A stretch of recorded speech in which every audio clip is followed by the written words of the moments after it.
Hi, friends. Welcome back to Story Highway, where every story takes you on a journey of life, love, and lessons. Today's story is a long and mysterious one, The Town That Stopped the Clock. It's about time, forgiveness, and the courage to start again. So sit back, relax, and listen closely, because in this town, time stands still. In the heart of Colorado, surrounded by endless fields and golden hills, there was a small town called Havenbrook. It was peaceful, simple, and known for one strange thing. Its old clock tower had stopped ticking 30 years ago. No one had ever fixed it. The townspeople said the day the clock stopped was the day everything changed.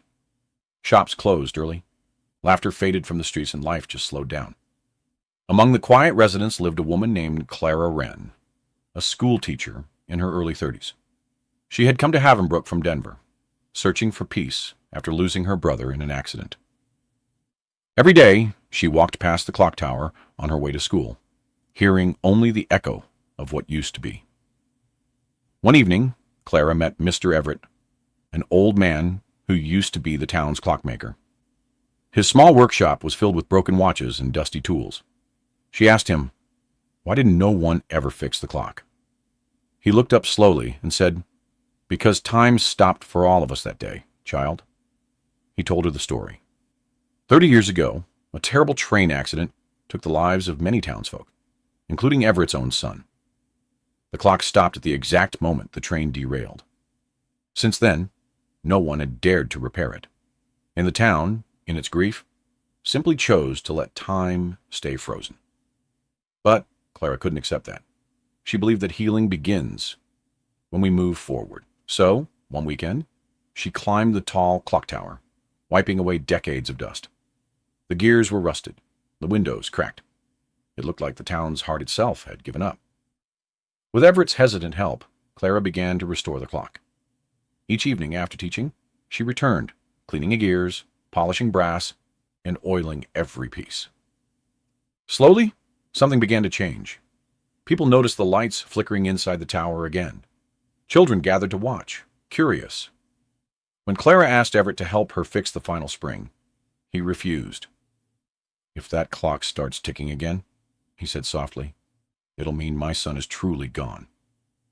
That night, a storm hit Havenbrook, the strongest in decades.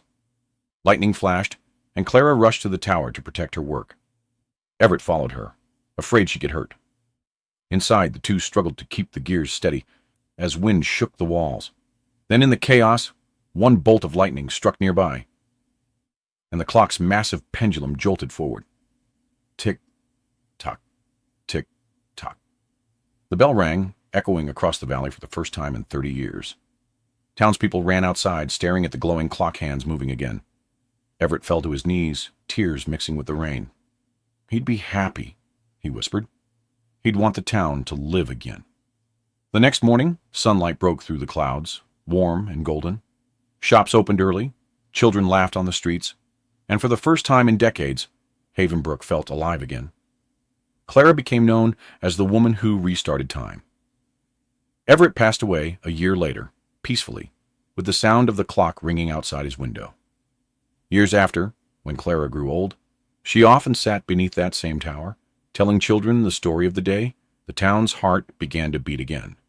And if you ever visit Havenbrook today, you'll hear the clock striking every hour, steady, bright, and alive.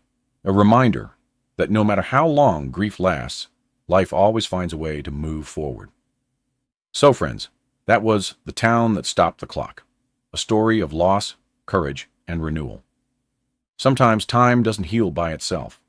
It takes someone brave enough to restart it. If you liked this story, please like, share, and subscribe to Story Highway for more heart-touching English stories every week. And remember, no matter how long life pauses, hope is what sets it ticking again.